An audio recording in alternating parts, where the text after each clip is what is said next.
Hi, welcome to the video lectures from Shivananda Sharma Memorial RV College. This is an ISR initiative. Shivananda Sharma Memorial RV College is one of the premier institutions run by the prestigious RV group of institutions.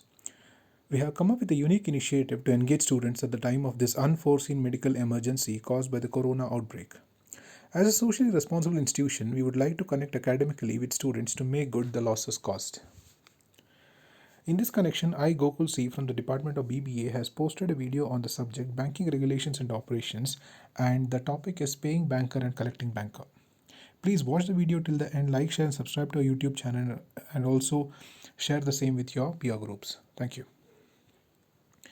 So, talking about paying and collecting banker, today we'll be covering the first part, that is a paying banker, and in the next video lecture we'll talk about the collecting banker.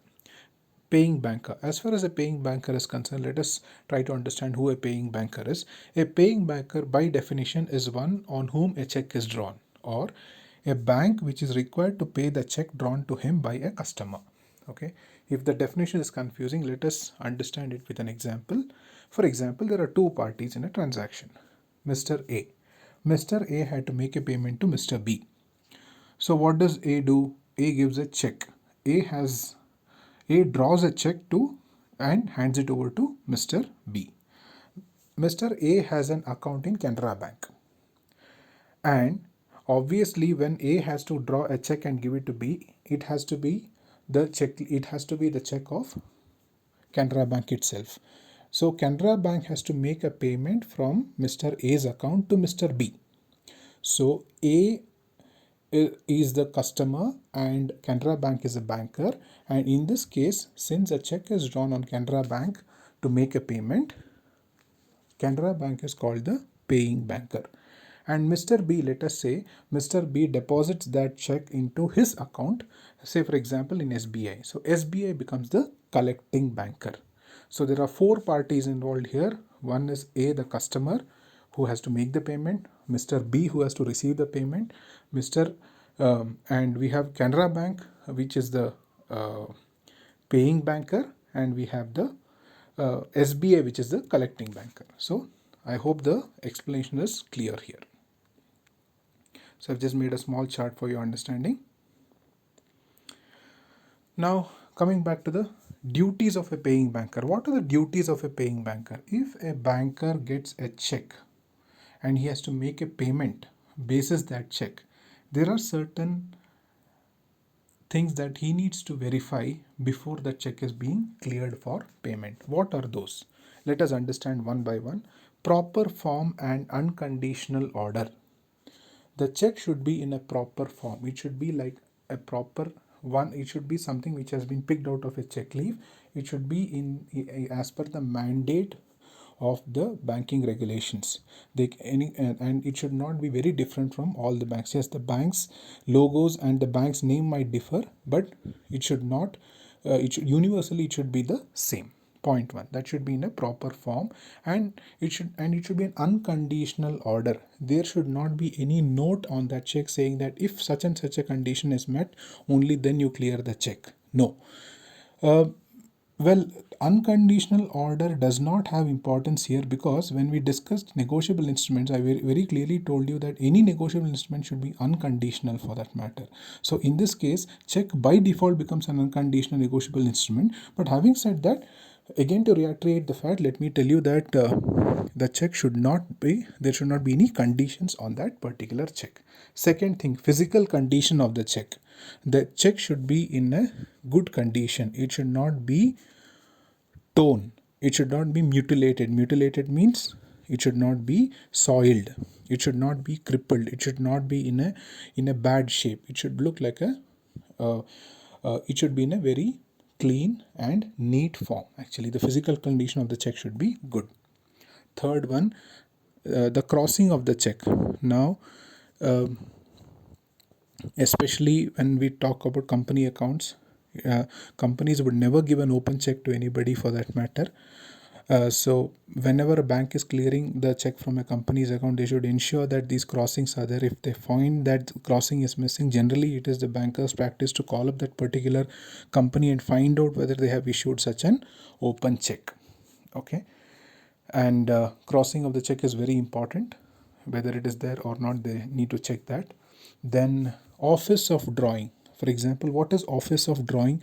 Office of drawing is whether it has been really drawn from that particular place, or has it really come from that particular bank. Is there any place for suspicion?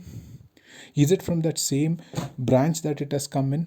If any such doubts are in the minds of the banker, he can always get it clarified.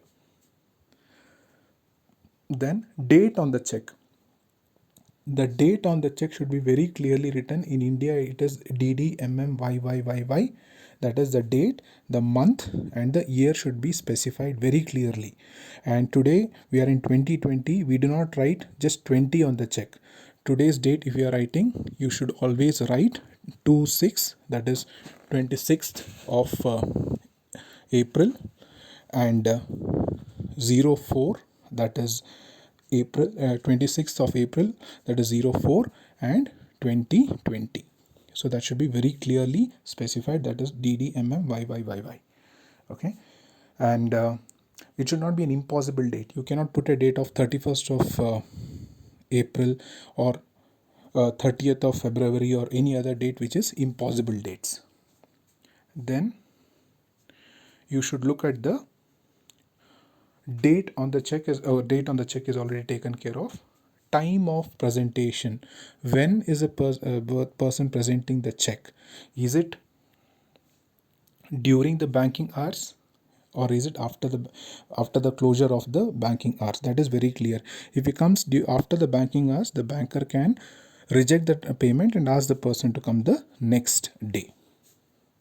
And one more thing about date on the check is taken care. Time of presentation. A time of presentation also just taken care of. Amount in words and numerics. The banker should very clearly check whether the words and the numbers are matching clearly, are one and the same. Whatever is there in the numerics should be the same what is written in words as well. There should not be any material alteration. That means to say there should not have been any sort of scratching, rewriting or anything on the check. If that is the case, the banker can reject the payment, or as an alternative, we can ask the drawer of the check, the person who was given the check, to make a signature on that particular correction. Then he should also check if there are any endorsement on that particular check. And one more thing is, when we talk of the date and the time on the check, we should also see that the time is within the maturity date. If the maturity date of a check is for 3 months, and if the 3 months has already been passed, then he can reject that particular check. What are the duties? What are the cases when paying banker can refuse the payment? The cases where when example a banker receives a check and he needs to make a payment from a particular account, there are some situations where he can reject that particular payment. What are those? First is when the drawer does not have sufficient funds. If there is an account, if the check amount is 50,000 rupees and in the account there's only about 40,000, the banker can reject that particular thing. But of course there are exceptions, like if there's an overdraft facility which is given, then of course they can avail those facilities. But still, if there is no such facilities, the banker can deny that. Second is if the check is not in proper form. So we already defined what exactly is a proper form. That is also taken care of. Post dated check before due date. For example, if the check date is in June and I go to the bank today and present it, the banker would not accept it. The banker would ask me to come on the day on which it is due. Then not presented within banking hours. You cannot come just before the bank opens or after the bank closes and ask somebody to clear your particular check. So it should be presented within whatever your 10 to 4 or whatever your bank business hours are.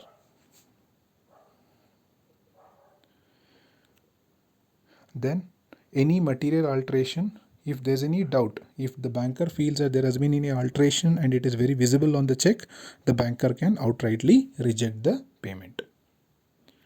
Then if the signature does not match with the specimen signature. Specimen signature is the account, the drawer's account. When the drawer has opened an account in that particular bank, he would have signed on the account opening form. So that should match with the signature on the check. If it does not match, then he can reject that particular payment. If the drawer has turned insolvent, if the court has declared the drawer as insolvent and the court has freezed all his transactions, then the drawer can inform the payer that can inform the payee or the receiver that such and such a thing has happened and he will not be able to make any payment. Drawer has countermanded the check. What is countermanding the check? Countermanding the check means I give a check to somebody and later I realize that I need not give that check to him. I call up the bank and say, if that particular check comes to the bank, do not clear that check, refuse that payment. That means I give an instruction to the banker saying to reject that particular check. If I as a customer has already instructed the banker, then the banker cannot proceed with the payment. Then death of the drawer. If the bank gets a notification, if the family members of the drawer come with a proof of death, like a copy of his death certificate claiming that the account holder is no more, then of course the account itself has to be closed down, or it has to kind of move to a new legal heir, whoever it is. So at that time, no payment can happen. Garnishee order issued by the court. What is garnishee order? Garnishee order is a order issued by the court to a debtor. He was not able to pay off his debts. Then what happens? There are two cases there: order nisi and order absolute. In such cases, if there's an order nisi, then there's absolute freezer of all his accounts across different branches. So in such a case, the court would have instructed all the banks not to transact, so there cannot be any payment or receipt into that particular bank account. So in such a case, the banker cannot make any payment. Then there are certain statutory protections under Negotiable Instrument Act. Yes, there are certain precautions that the banker has to take.